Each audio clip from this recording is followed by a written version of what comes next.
This is Popular Front, a podcast focused on the niche details of modern warfare and underreported conflict with me, Jake Hanrahan. Today we're speaking to journalist Alexis Daloumis. He's going to be talking to us about the massive clashes that have been taking place in Greece that have in some ways gone quite underreported. These clashes broke out as a result of a train crash earlier in the year, which served as the straw that broke the camel's back, basically, for a lot of people that were very angry with the government anyway. These are not just your average Friday night clashes. The situation in Greece has been a lot bigger than that. Alexis has been on the ground. He's going to tell us why this is happening and what's going on. Support us at patreon.com/popularfront.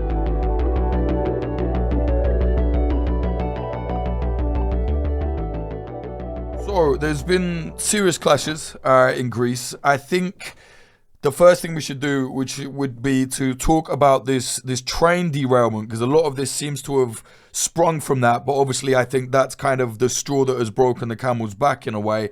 But yeah, let's talk about that. First of all, I would reiterate what you said, that there was in fact an accumulation of discontent towards this administration that has been brewing like for a while, with all kinds of shit happening, you know, all kinds of scandals and so on.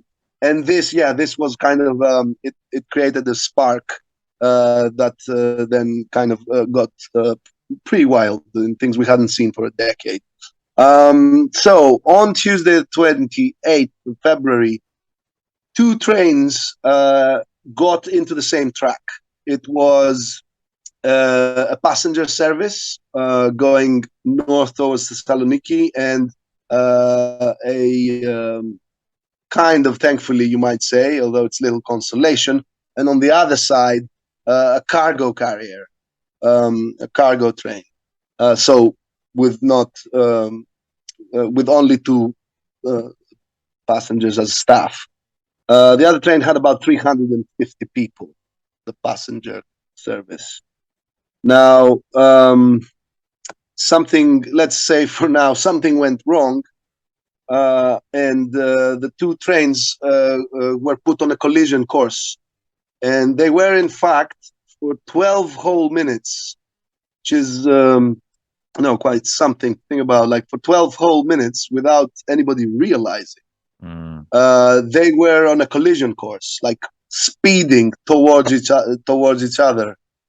Now, when they collided at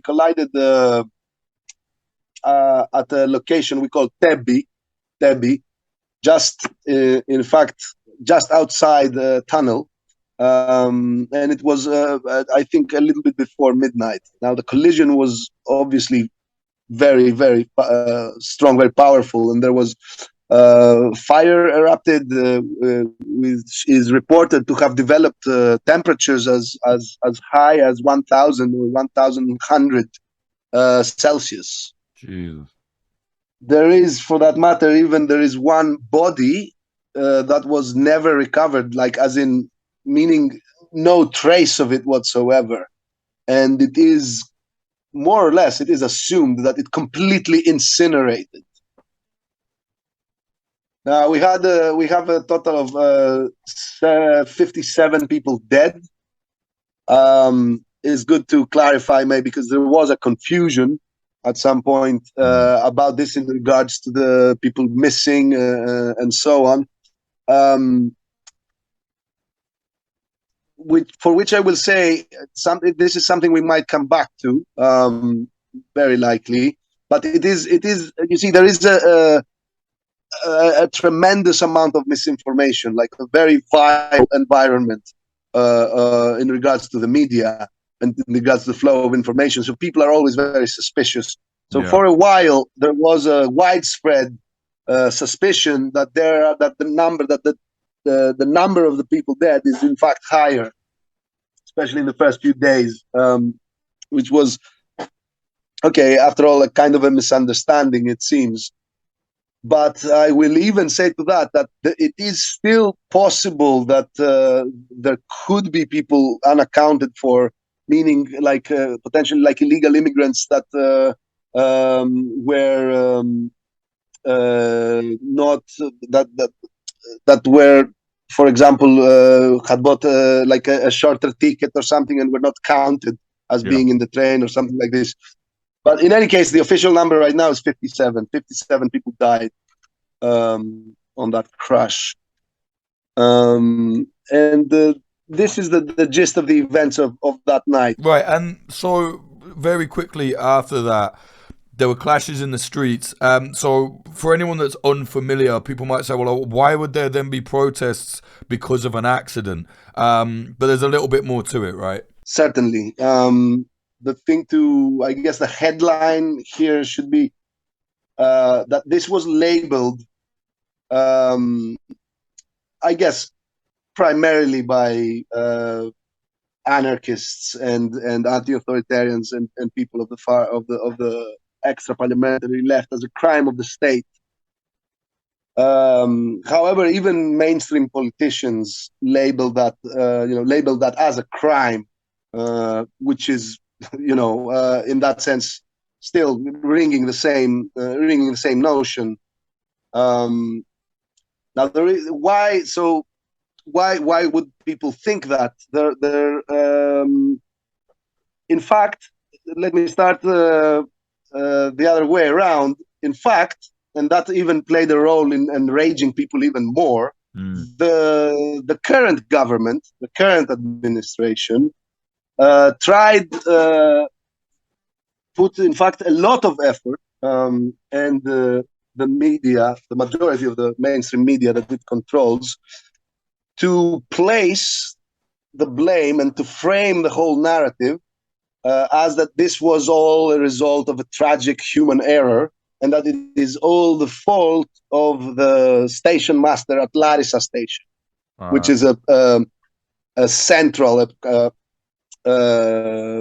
critical railway station in between Thessaloniki and Athens. The fact of the matter is that there is a chronic neglect and devaluation of the railway. And if it's okay with you, I would want to make a side point here for just a second. Of course. You might want to remark upon as well, that this is in fact to some extent a broader European problem, and overall to some extent a global problem. That there has been a trend over the previous decades before the climate crisis kicked in, for neglecting and devaluating the train in favor of air traffic and car traffic, and in favor of the petrol companies, some would say, in that sense. Yeah. And this is now forcibly being reconsidered, given how much prevalence the climate crisis has gained in the recent years. Now, in Greece, however, in particular, you had a situation, and I say it was chronic because the truth is that this was a trend within all governments, and it was also another aspect of it is that this devaluation, or rather this, especially this, let's say, decrease in the standards of safety and other things, was also linked to the privatization that was a direct result of the memorandums that Greece signed with the European Union as a result of the crisis and the debt crisis. So a mainstream politician that is also somewhat, as I understand, somewhat known outside of Greece as well, a left-wing politician that was a former minister, tweeted about it. Yanis Varoufakis, I don't know if you've heard of him. Yeah.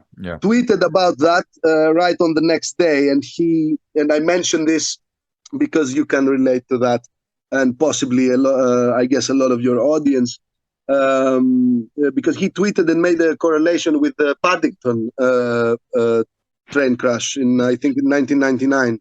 Yeah. and it's like, and how this was partly the detriment of the privatization and deregulation processes. So I'm saying all this to say that for sure there has been a systemic failure here that is chronic and goes indeed back, decades back, it's a decades long failure of the state as a state, to provide safety measures and in regard to like kind of chronic policies, chronic approach. But we cannot oversee without meaning that any, from my point of view, that any administration is, would give any kind of salvation to the problems that this society is facing. But we cannot oversee, and most people didn't, that it was especially this administration that fucked the whole thing up completely. Mm-hmm. And given what I said before about an accumulation of discontent, I guess it's good to say at this point, and I guess some of your audience might already have some idea about that given that this administration has been in international news cycles a few times, not for good reasons usually.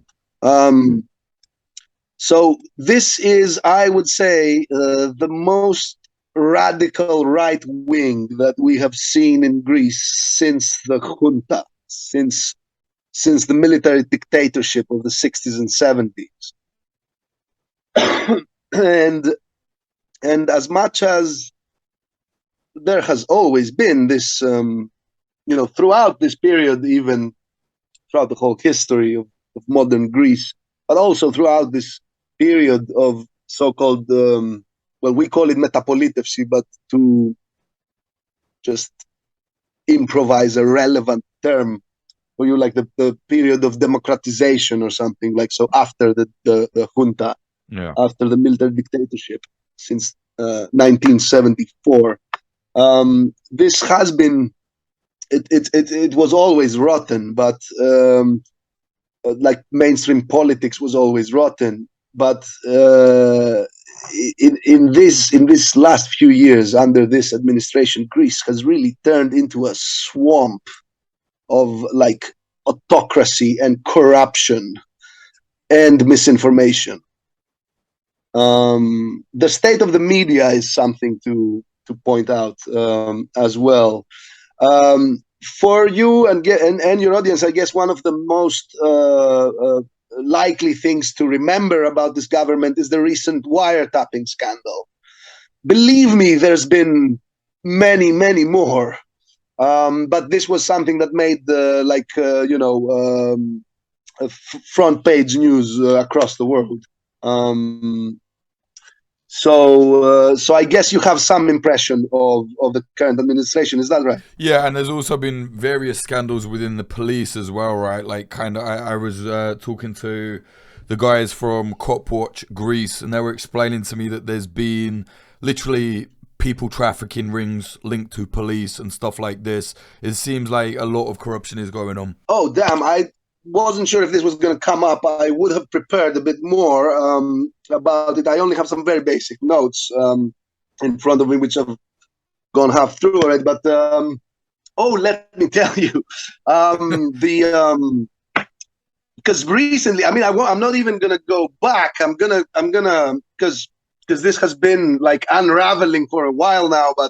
But just yesterday or something, like, the former chief of police, as in the top chief of police, who is admittedly somewhat bitter about being replaced. We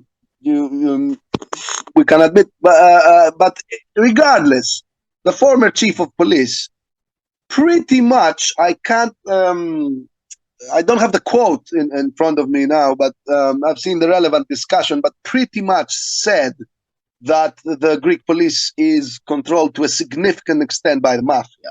Mm-hmm. Now, there is a number of cases which seem to be interlinked, and there is a very blatant, like there's blatant evidence of the participation of the police in like deep into the mafia.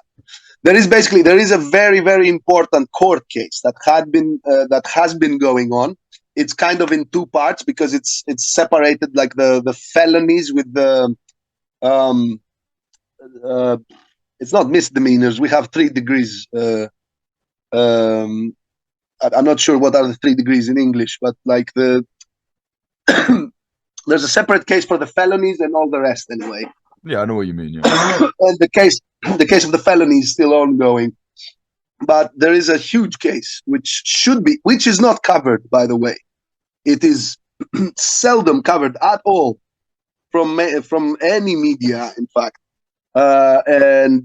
except I'm afraid they don't often publish many things in English, but sometimes they do. But it's worth to mention, except Reporters United, which is some of the best journalistic work, especially of investigative journalism, done in Greece. Yeah. And under some pretty interesting conditions as well. Reporters United, yeah. Reporters United, yes. Mm-hmm. So except this outlet, this has been largely uncovered by the media, and it should be like the court case of the decade, really, like, because it is about how like really high rank and also active officers, not just retirees, because there's plenty of retirees as well, are like well deep embedded into the mafia, including, and there seem to be links also with all these now surfacing child rape cases, and so on. There are links between a few different cases. And there is also another thing that might have, your audience might have come across in news cycles that came out of Greece, is about this journalist that was murdered in broad daylight, a well-known journalist.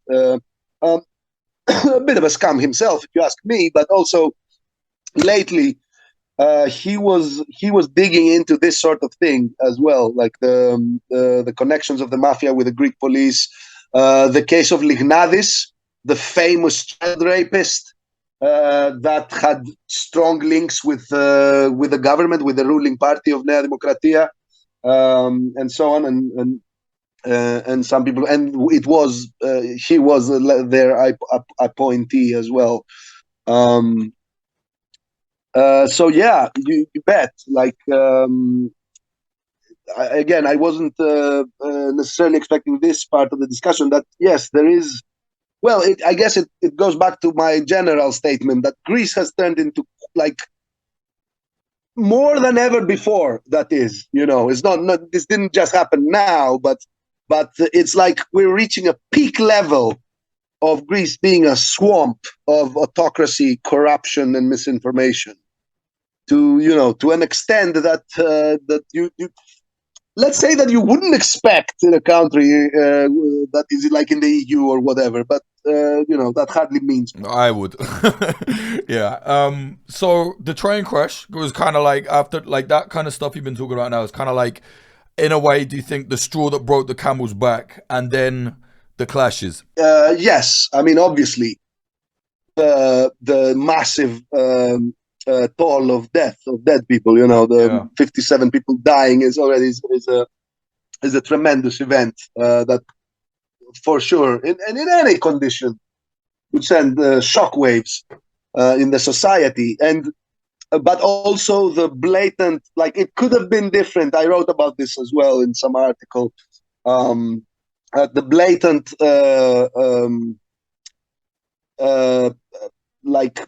fault of the state on the one hand, and at the same hand, the blatant attempt to present things, to make, as we say here in Greek, to make the black white, something like this, if you get what I mean. Yeah. Like the attempt to reframe the narrative completely.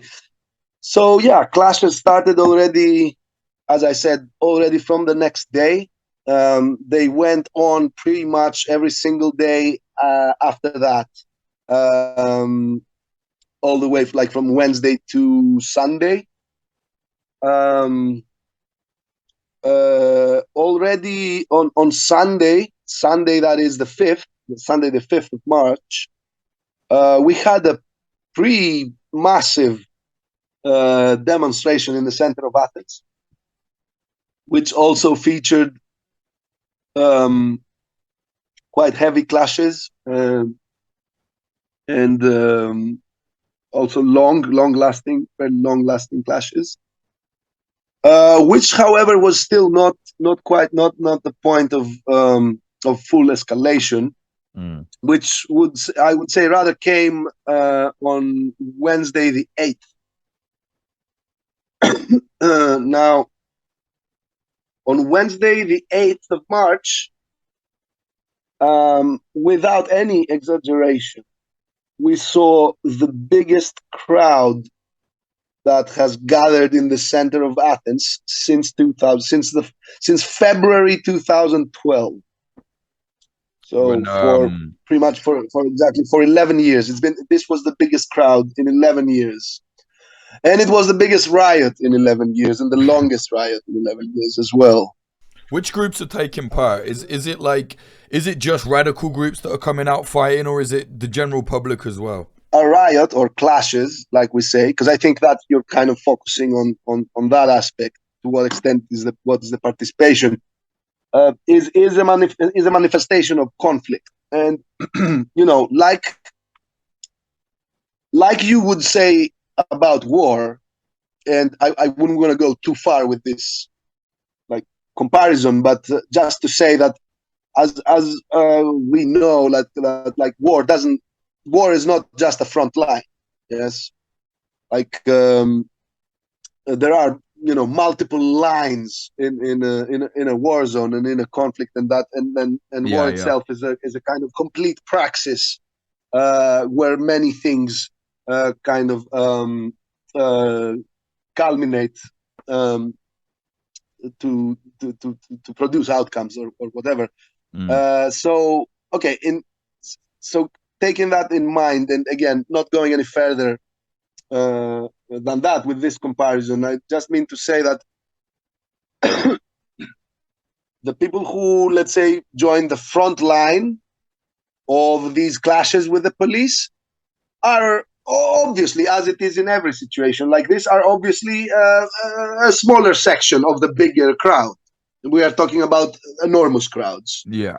But at the same time, there is, and if you want to, like, I don't know, size it a little bit, I would say, these people, the people that are much more actively engaging the police and their repressive forces on and attacking state infrastructure or symbolic, like institutional infrastructure and so on.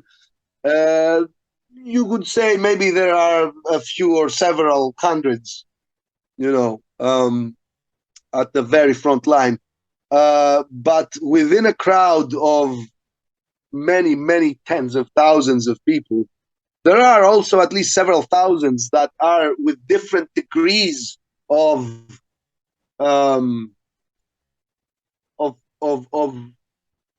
stance, let's say, of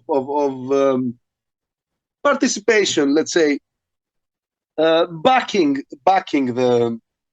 the clashes.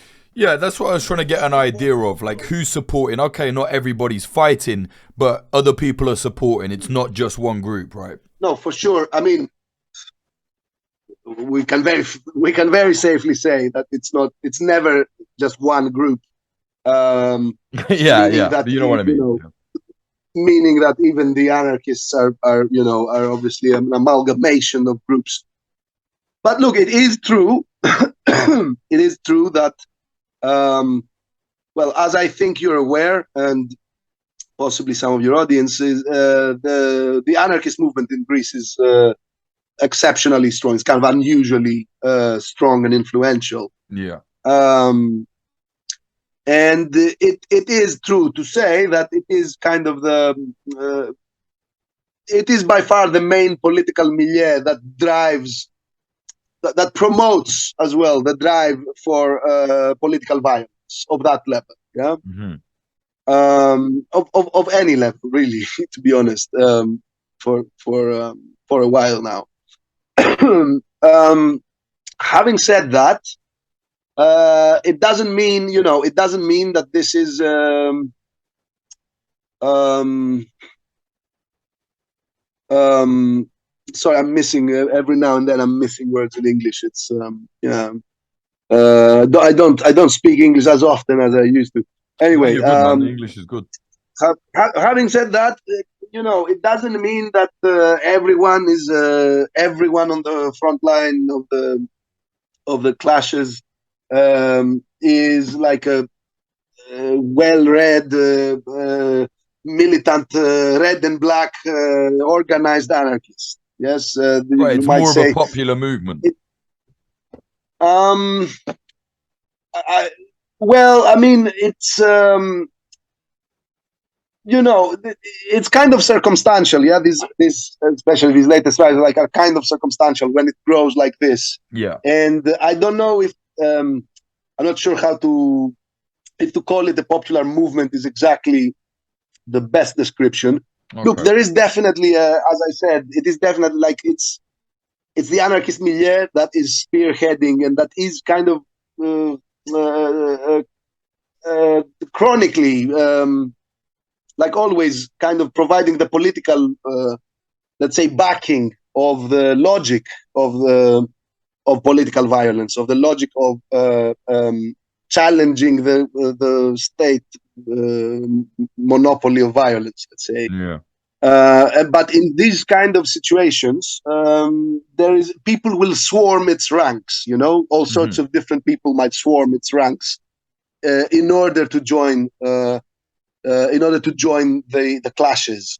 In all clashes, there will be organized anarchists, like anarchists who are part of specific groups who have prior preparation for this, who have brought the Molotovs, who have brought the fire extinguishers, the sticks, the helmets, the motorcycle jackets, the whatever, all sorts of things, who even have, certain, who have experienced certain tactics and so on.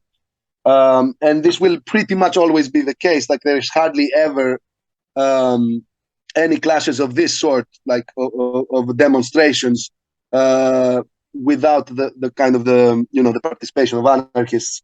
But as I said, in these situations, and when something grows that big, a lot of people will swarm these ranks, and well, I guess what you might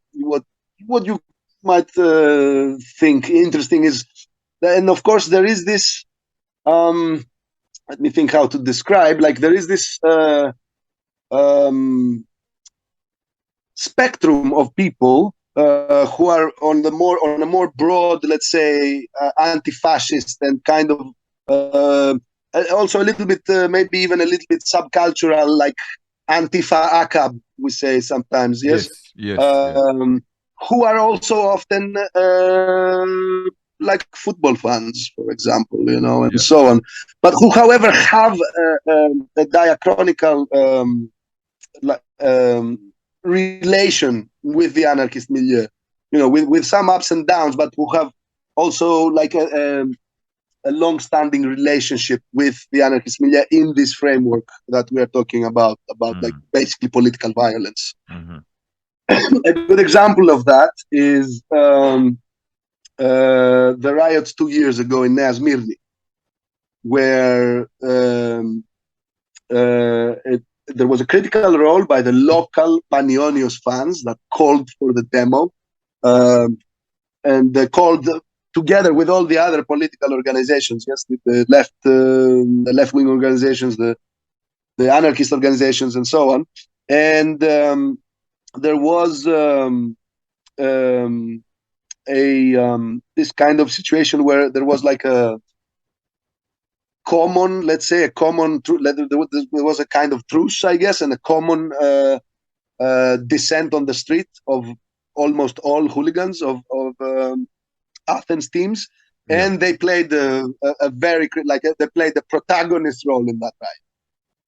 In that conflict, in that street conflict, let's say. So this is definitely also an aspect of this situation. But the point I was trying to make is that there is also a good number of people of all sorts, people who are whatever, maybe taxi driver, like that's not the best example really, but I mean whatever, the people who are whatever, teachers or anything. Yeah, just normal people. Like normal people who are also there, who refuse to live under the severe use of chemical gases, and so on. Yeah. That is constant here, and who keep their banners up, who also antagonize the police, in all sorts of ways, and basically don't leave the street, and in this way, effectively, also to some extent supporting our side on the clash. Now, this is one side of things. There is another side of things which is worth mentioning, which is that certain especially some of the more organized, the more mainstream, I meant to say, but in fact, let's call the parliamentary left. They like, and they have a very long, a very historical, I would say, historical habit to label this sort of political violence, this sort of street conflict escalation, to label it as provocateur, as that this is the result of agent provocateur, provocating agents. Yes. Mm-hmm. You are familiar with the concept, I suppose. Yes. Yeah, you see it everywhere, every protest. Now this is I don't know what to first say about this. I will just say this, that it would be hilarious if it wouldn't be so annoying and irritating to just see one thing, just see the coverage, to take it from a point of view of coverage, but also when we talk about coverage, to mean also like how things are reproduced in social media and so on by the same people of the Communist Party, of the of Syriza, of whoever, in relation to the riots in France. Somehow there, and also the coverage on the news, because the mainstream news talk the same kind of bullshit as well. Yeah, like a minority of provocators or something like this. Minority like blemished the demonstrations with mindless violence or something. And it's France is very close, and so, but somehow when either the mainstream media or any fluffy lefty parliamentarian or parliamentary left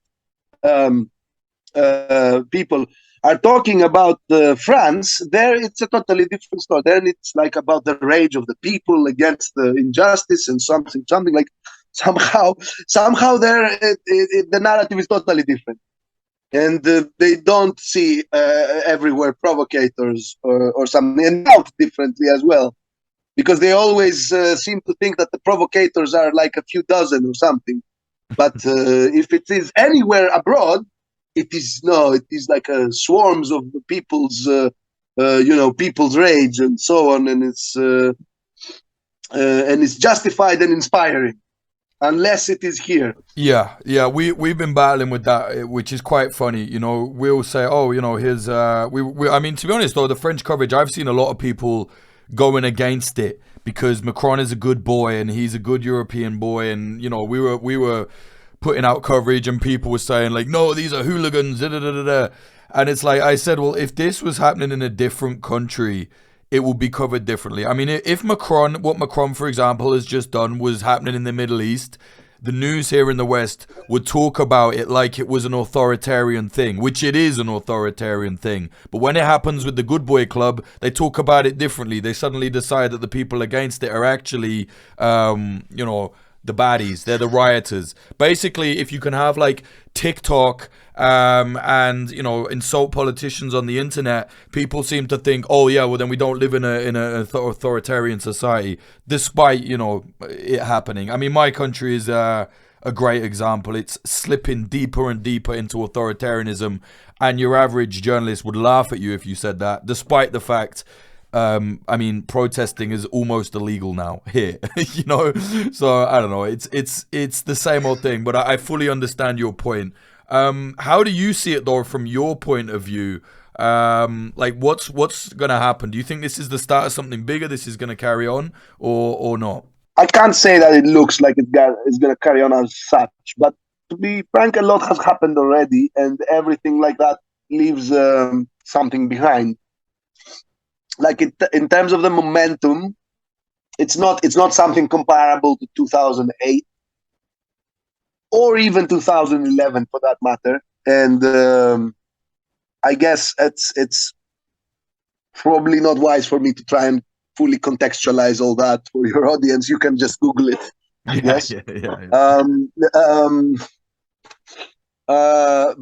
And we already have seen, because after the 8th, which was the massive demonstration, the biggest one in 11 years, there was another general strike on the 16th, and it was not as large, but it was also very heated. There was very heavy clashes, and interestingly, you see, to the point we were discussing just before, there was a bunch of videos from that day, and this also relates to another topic you mentioned, and I also want to discuss, which is about reporting and about journalism, and to some extent about what we do. And there was 4 videos of like outrageous police behavior. Outrageous. You might have seen some of them. But I guess the one that was probably the most viral one was the one showing very clearly, like unmistakably, as it doesn't happen often to have footage that is so, indisputable, showing that the police started the riot, like out of the blue, completely out of the blue. They attacked the demonstration, like without any kind of precedence, anything happening at that point or whatever. They started the riot. They started everything. They just attacked the demo. And they were the provocators, all these infamous provocators. They were there all along, dressed in camouflage. So that was the one video. It was from the good guy reporter Kostas Padoniou. And there was a few more. There was one showing a riot cop hitting a girl, a woman, on the face with his shield, also completely out of the blue, like without any, like from a static posture, where both of them had the static posture, and so he just hit her straight in the face with the shield. Then one you might have seen is the one with the police crane speeding through people who were indeed like pushing some garbage bins, but like plastic garbage bins against a 3-ton police truck.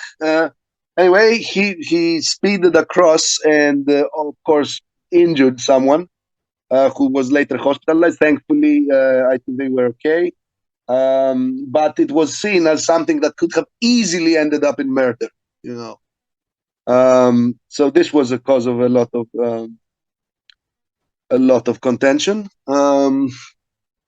And finally, on the same day in Thessaloniki, when anarchists made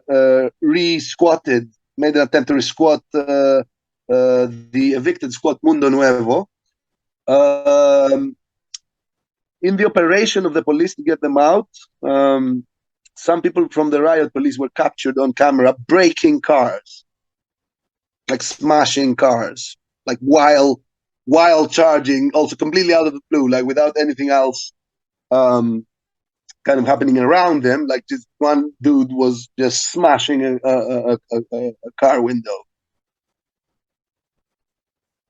Do you think they're doing So that to then say, "Oh, look what the protesters did"? yeah, all sorts of things are possible. I wouldn't rule out the possibility even. I mean, that's the easiest thing to say. But also I rule out a couple more things. Like one, two, that they might have had the suspicion that this might belong to some of those anarchists. Some of these. And you see, also there is very strong, and I mean, evidence that has been measurable evidence through of like election ballots, yes, regionally, and how it has worked. That which proved about a decade ago, when it was on its right, that half of the police voted for the neo-Nazi party, yes, Golden Dawn. For anyone in your audience that is not well acquainted with this phenomenon, let me clarify that the Golden Dawn is not like any of the parties that you are more familiar with. It's not like Le Pen or Nigel Farage or whoever, No, it's a or militant group. even no, it's a proper like swastika, Sieg Heil, knife wielding neo-Nazi party. If and maybe I'm not even sure. Maybe the only it could be comparable might be. I think not even like this. These are proper, like very very proper skinhead Sieg Heil Nazis. With knives and stuff. And half of the police voted for them 10 years ago. And this percentage is very, very reasonably can only be assumed to be higher within the riot. Also, there is, often situations where they have there's pictures and footage of them wearing all kinds of neo-Nazi insignia on their uniforms. In fact, just to give your audience a bit more context, in terms of how things happen, like in the street. So the clashes are kind of calmed down for the moment. Does it look like there's going to be more of this soon? Do you think it's possible? It's not. It's. I don't see it right now. I couldn't like give you a date to say. Well, you know what? There is a. Because, for example, there's no strike claimed, and that's. yeah. No, I could have in previous. Yeah, If we before, had right? this Yeah, interview like a week ago, I could have. yeah. Because there's no more like general strikes proclaimed, or something like this. And that's how, like, for example, it's not quite like 2008 or 2011. Yeah. But there is definitely, as I've said in the very beginning, there is definitely an accumulation of, I guess discontent is kind of too posh a word to use here, like of rage. I would say at this point, and that, there could be like many things could trigger something again, but at the same time, now we are entering. I mean, we knew this already, but now it's becoming kind of more and more predominant. Let's say as a general vibe that now we are heading straight towards the very last period before the elections. So we're entering a very kind of campaign phase, let's say, which in fact is, I would say, to anyone's experience, really is detrimental to actual grassroots social movements. When the energy and the attention of big sections of the population is diverted into the kind of electoral process. But also at the same time, given the characteristics like of this administration, like how vile this administration is. It is also not it's not beneath them to actively try to provoke some kind of massive riot if they make like a calculation that this can benefit them to cement their electoral clientele, especially in terms of leaking towards their right. Because let me tell you, the guy who is now in prison and used to be number 2 of the Golden Dawn, which is Ilias Kassidiaris, is about to enter the parliament again, it seems. And there is like polls are showing that he's likely to receive like 4% of the vote and enter the parliament. I'm not entirely sure how this will work because he is in prison, like, and he's meant to be in prison for a while still. Well, it's Greece. Who knows? Yeah, I'm honestly not entirely sure how this would play out. Because there was a process that they tried to legislate something to prevent him from like entering the elections. Quite hilariously, I guess that's something to mention. He at some point, as I remember being reported, I say this with a pinch of salt, but I would expect it to be true. He appointed a cousin of his as the head of the party, who is also called Ilias Kassidiaris because they're relatives, and he has the same name and surname. So he appointed him as the head of the party. And that's so basically trying to avoid this legal barrier with the most kind of unexpectedly crude and kind of hilarious way. You would expect. But in any case, it does seem that he will in fact get enough votes for the party to enter the parliament again. So here we go again. All right, man. Well, let's see what happens. I think you've been doing some really great work out there, man. Where can people find your stuff? Where's the best place to get in contact with you if they want to see your footage and things like that? Look, I'm mostly publishing on Twitter and YouTube at the moment. I have an account and a channel, respectively.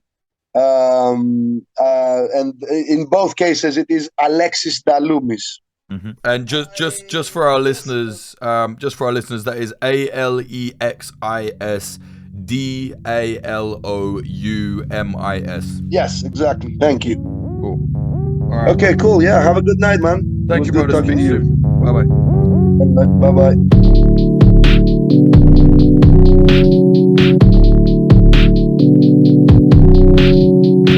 That was journalist and filmmaker Alexis Daloumis talking to us about the many, many situations in Greece that led up to the anger that then kind of broke out as a result of the train crash. Very interesting. This is not your average situation in Greece. I think it's something that Alexis has been covering really well. Do check him out on social media, as we just mentioned there.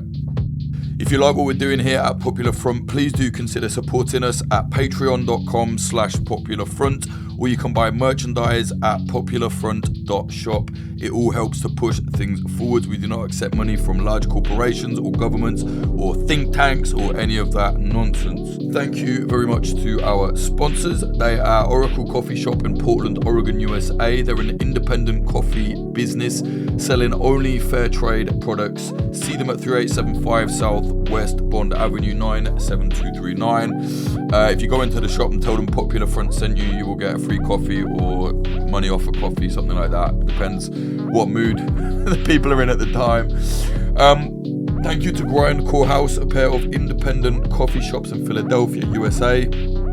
One in South, one in West. Find them on socials at Grindcore House. And our final sponsor, Propagandopolis, an outlet selling and writing about historical conflict propaganda from around the world. You can buy prints at propagandopolis.com. Use a promo code PopularFront10 for 10% off.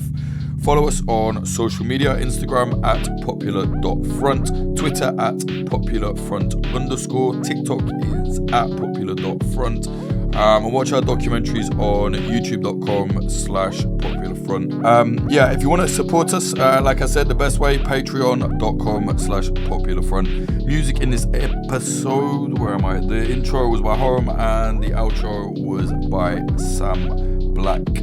Check his music out at samblackpf.com. Thank you to the higher tier Patreons. They are Viola Forvel, Christian Bustamante, Victor Villa, Daniel Verdin, Margosha, Rohan Irvin, Titus Perkins, Ryan Barbadillo, VS, Brian R., Evan Pank, Bradley Hope, Wizard Actual, Claire Hoffbauer, Benjamin Topper, Chongus Bongwater, Siddhartha O, Damien, Cameron Collins, Nicholas Blomberg, Matthew Diffley, Claire, Liana, Robert, Sean, Christianovich, NTHG, Arturo Rafael Macias, Ethan Zwick, Kefir is the Mind Killer, Peter Nybratton, Gabriel K, Lisa Middlefat, David McManus, Tom Petrie, James Leons, Bradley Davies, No Dogs No Hamsters, Brendan Crave, BRX, Ben Marshall, Dallas Dunn, LD50 Seattle, K Glitter Vulcan, Adam H, Bottle of Water,